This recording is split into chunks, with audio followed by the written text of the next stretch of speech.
This place is great, really comfortable.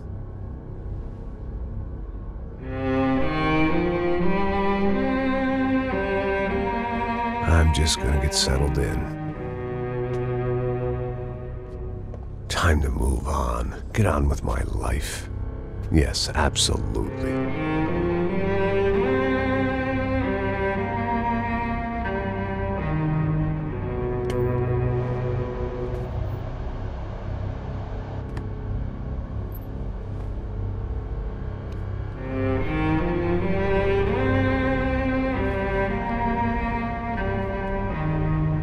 Now, like I said, it was a long time ago. Let it go. Seriously.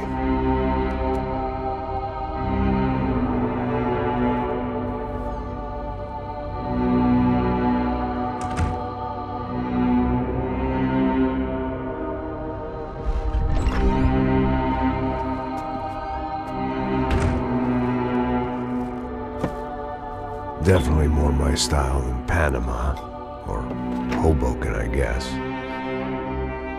No, if I'm honest, I just got kind of bored of boozing. I mean, once in a while, but not all the time. You're right, it wasn't doing me any favors. Maybe I'd lost my self-respect, but it's back. I'm excited, really. I really needed a new start.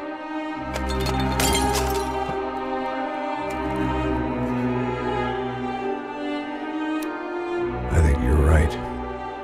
I think I am gonna like it here. It certainly ain't New Jersey.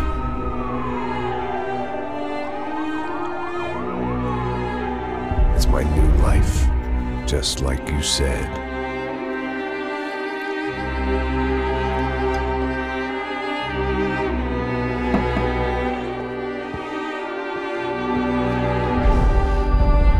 Listen, if you think I can still do a job, what have I got to lose? Apart from the weight. Very funny. Ha ha. Yes, that is a fake laugh, you jerk.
So I guess I'd become what they wanted me to be.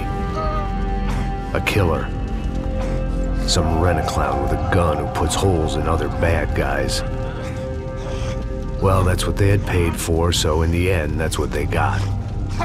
Say what you want about Americans, but we understand capitalism. You buy yourself a product and you get what you pay for.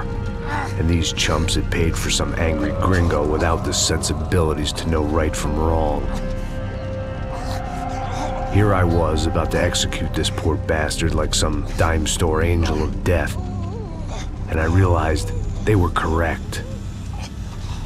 I wouldn't know right from wrong if one of them was helping the poor and the other was banging my sister.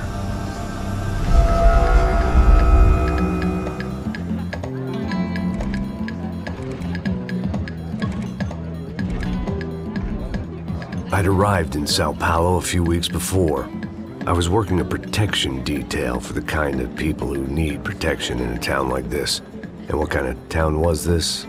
One where I didn't speak the language and they didn't water down their drinks. So for now, we seemed to get along just fine. Of course, that was about to change. Hey, brother. Hey. How's the cocktail? It's scotch. I never mix my drinks. Well, at least not on duty. Something like that. Man, that favela is big. Yep. Nothing like the view of extreme poverty to make a penthouse cocktail party really swing. I guess they call it trickle-down economics. That's funny. It's supposed to be a charity thing. Drink and give money. I don't know, something for the kids. Hey, listen, man. We better look lively. This place is a nightmare. They just got cowboys running security downstairs, and something rotten in the air. That didn't mean much. There was always something rotten in the air. The family we were protecting were local celebrities, rich parasites with delusions of humanity. The kind of people who end up in glossy magazines or body bags, depending on how their luck runs. So where are they all? I see Rodrigo over there talking to that guy. Yeah, I don't know him. That guy next to him. He's some kind of cop. I think, I'm not sure. Serious, though. Big-end cop, anti-gang sort of thing. I can't remember his name. So who's this guy? That guy's a plastic surgeon or some kind of surgeon. Tummy tucks and cock implants. Look at Marcel. Still dances like a fool. Guess that's what a European education and a coke habit will do for Ricky Martin look-alike. That's very funny, Max. Oh, excuse me.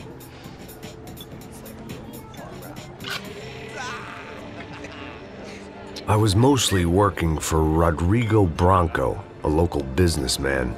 Built things, did some charity, had things named after him, won awards, owned things, people. One of the trophies he had won was his wife, Fabiana. She was hot and wanted to be dangerous. Some good genes trying to fight their way out of a cesspit. She'd married well and was now at leisure to regret her good fortune. They got along as well as any rich workaholic and his younger airhead wife tend to get along. They mostly ignored each other. She spent a lot of time with his cokehead younger brother, Marcello. He was a good-time guy if your idea of a good time was an expensive suit, a bottle of champagne, and nothing between the ears. The middle brother, Victor, had just walked in. He was a local politician. Guy was smoother than an oil slick on an iceberg and about as toxic. The rest of the crowd, I didn't know, but I could imagine the types. People who know if they drink enough, they won't have to feel guilty about their good fortune. Suddenly, things turned real ugly. Felt like our hangovers arrived right on cue.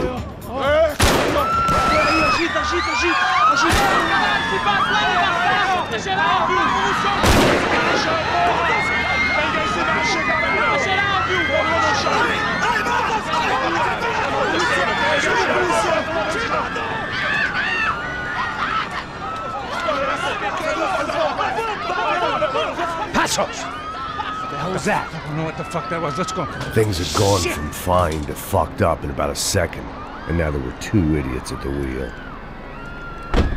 Clear. You got this floor?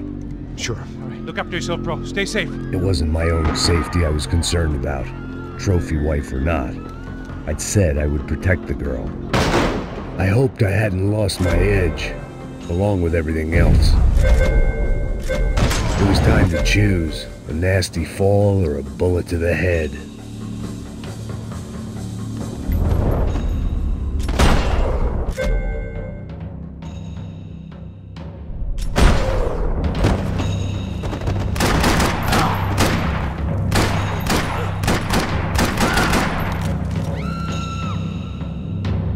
That was the boss lady, only this time she wasn't calling for more liquor in her cocktail.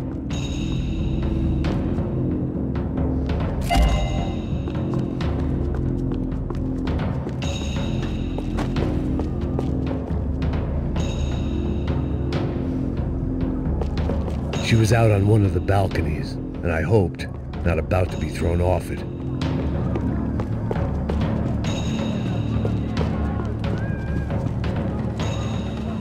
Trashy magazines and pretty trashy people. I just hoped I could keep them out of the crime section. Sooner or later, I'd have to go out there and see what was happening.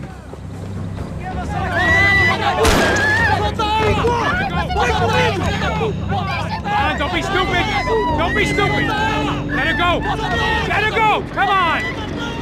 It might have been stupidity, drunkenness, or maybe both. But before I knew it, I was back taking insane risks, trying to save fallen women.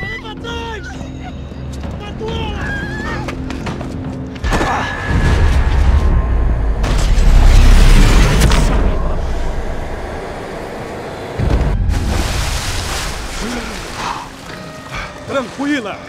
Tranquila! Nós cuidamos disso. Nice work! Hey, you need a hand? No, you? Who the hell's Rodrigo? I don't know, man. Thanks. Somebody's gotta go find him. Está tudo sob controle agora. Fica tranquilo.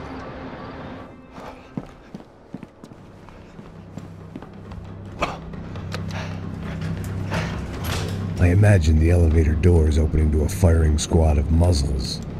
As far as I could see it, the one thing my plan had going was that no one else would be stupid enough to pull this move.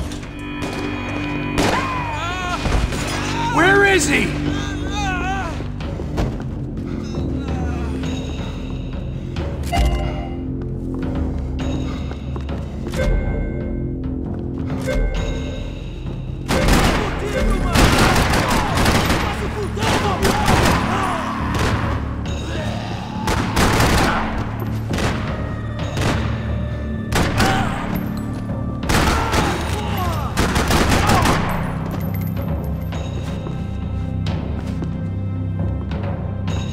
Dragging Bronco along would slow them down, but not much.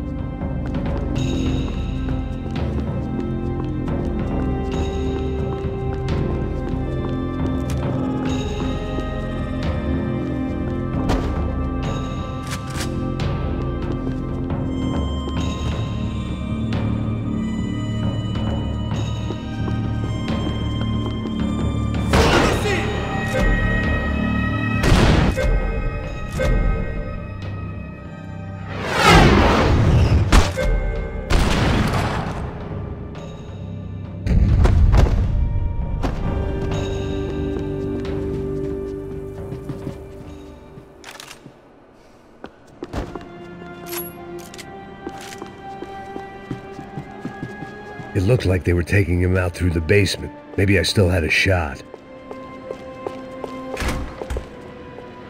Rodrigo was too rich a prize for them to throw away.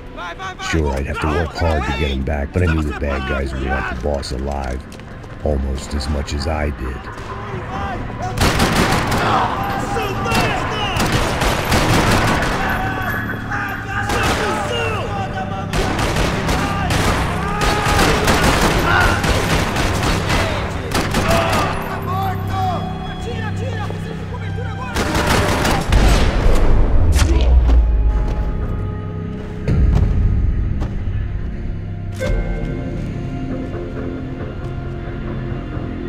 The control box was on the wall to the left of the gate.